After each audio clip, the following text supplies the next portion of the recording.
folks, Champagne Friday again. We missed 3 weeks, but here we are again. And I have a beautiful setup, a great lineup with 5 champagnes from the same producer. And what is that? It's one of my favorite growers. It's from Ambonnet, you know, one of the top 3 villages from Pinot Noir. You have this Ailly, the strongest, the biggest, the sunniest, the most masculine of all. And then you have the most mineralic, the most stony refined, which is Versenet. And then you have something in between. This elegant, soft, elusive style that you can get from Ambonnet.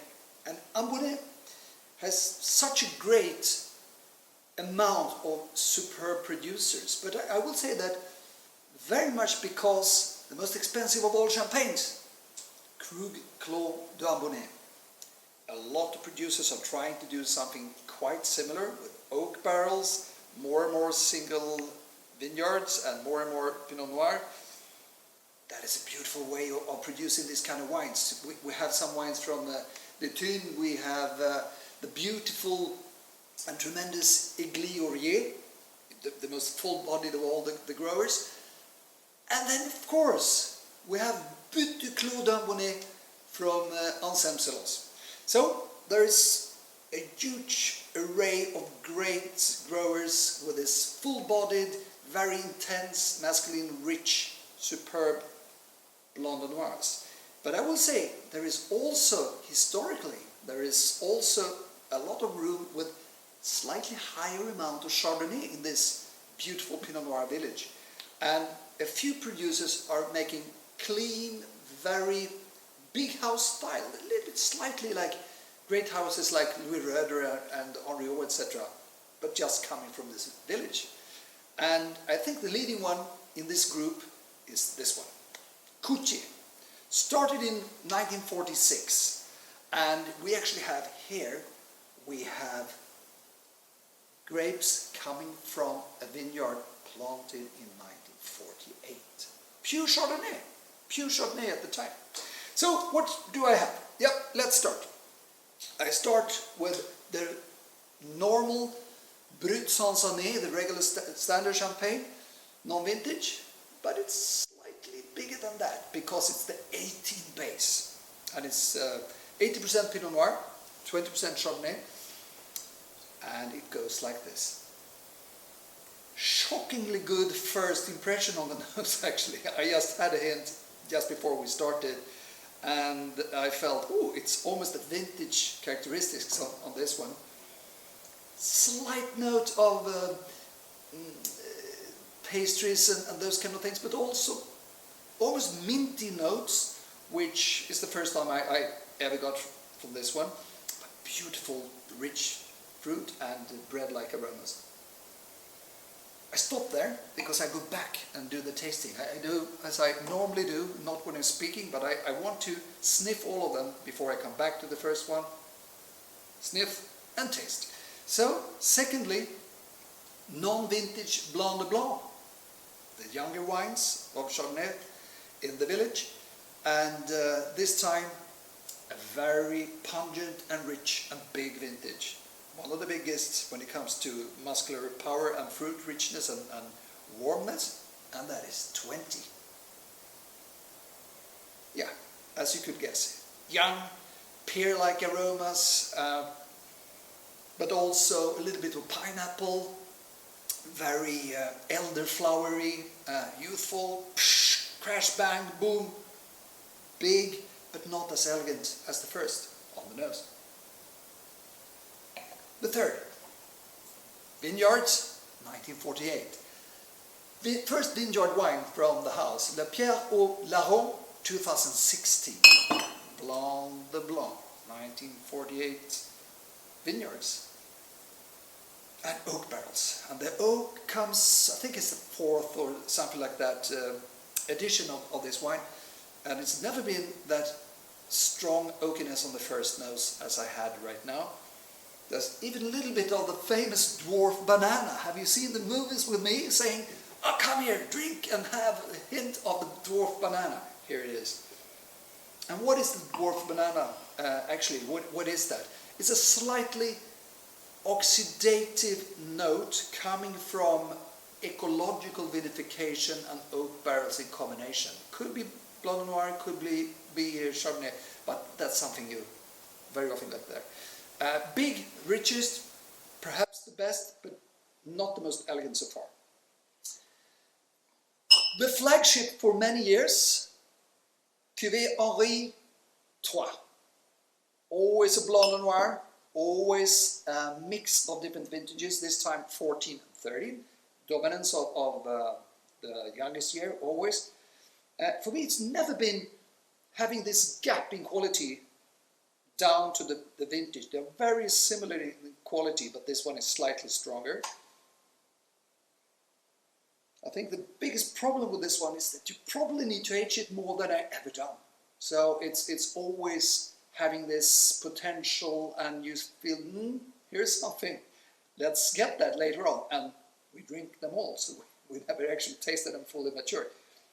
But this is big, but a little bit numb, a little bit closed on the nose. Beautiful, strong power underneath. Tobacco notes and oak barrels here as well, but not as broad and rich as in the Blanc de Blanc. And now to something very special. Completely new, and why? In 1969, the Coutier family, they planted pure Pinot Noir in a vineyard that they always liked, that was included in Henri III.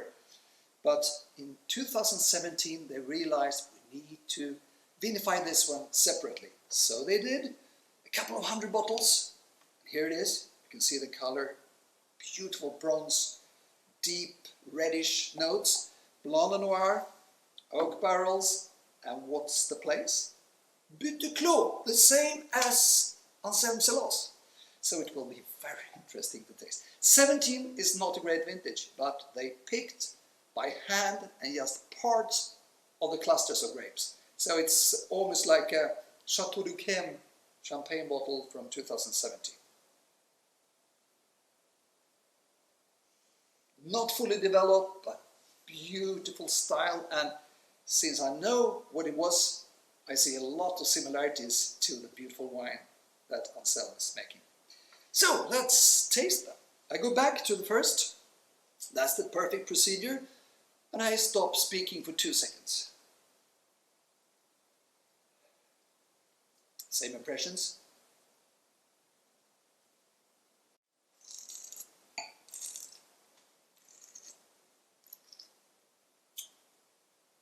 Tremendous balance. One of the best editions I ever had of this Tradition, 2018 base. And the fruit is so rich, you could probably lay it down, but it's so flattering, so nice, a little bit of vanilla pods, a lot of sweetish notes without being sweet, natural sweetness from the fruit. Not a big wine, but very, very pleasant. The Blanc de Blanc, 2020.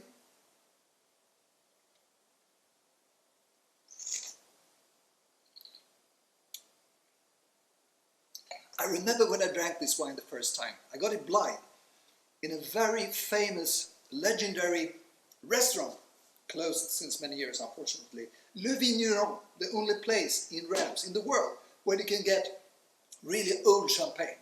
And I was standing in the kitchen after having a couple of great bottles from the 50s and 60s, together with Hervé Lichon, the man with the big moustaches. You who met him will never forget him. He's passed away a couple of years ago.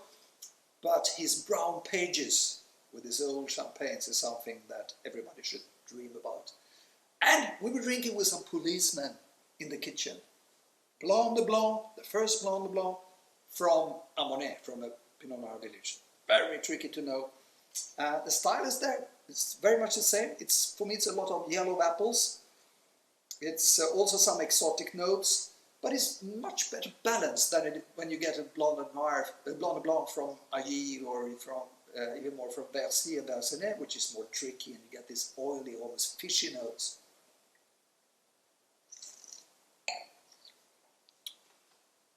Put aside, don't touch. Too many people will drink too early because they are aging the other wines, the vintage wines. close race between those in terms of pure quality. Third one, 48 planted Chardonnays, Pierre au Laron.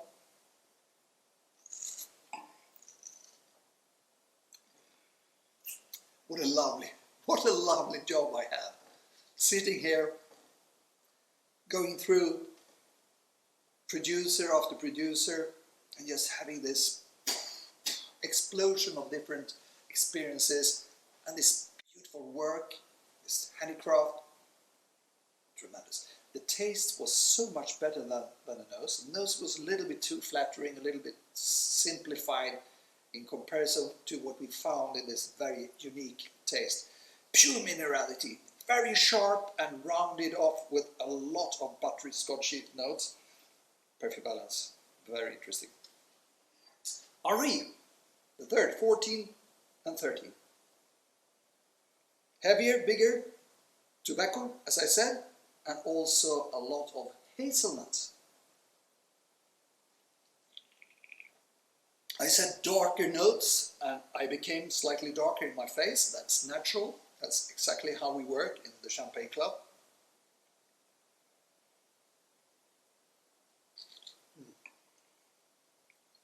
Surprisingly much citrusy notes from the Pinot Noir on the palate. Beautiful acidity, even higher, even richer, longer than the previous ones. Purer, more Coutier notes. The nose is something different, but here it's so youthful, much younger than the 16 from 14 and 13. Beautiful, but I will age it very long time. Okay, are we ready? Are you ready? I am. Buteclos, 17.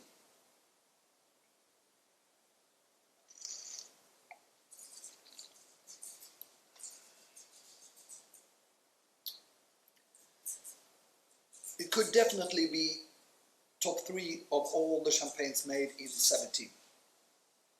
This selection by the picking is very important because the intensity you just see on the color. But I get very much the same aromas. It's not as big as the Salos Buteclos, but they're also coming from different vintages. But the same aromatics. There's a little bit of orange blossom. There's a lot of apricots. There is a red gooseberry note, both on the nose and the palate. I have a very strong memory from a champagne hiking that I did in Gorge de Tarn, a very forgotten, beautiful place in the southern parts of France, the second biggest canyon in Europe. And I was sitting with Ragni outside on a stone in the river, drinking the Salos. And the memory of those notes, it brings me back when I tasting this one. So it's, I would say it's a slightly weaker version of that. And if it was done in 18, you might be on the same level. So, wonderful Coutier family. Cheers to you. Cheers for letting me taste all these champagnes. And I hope you're happy to see that I'm enjoying them so much as I am. And everybody in Champagne Club, have a lovely Friday.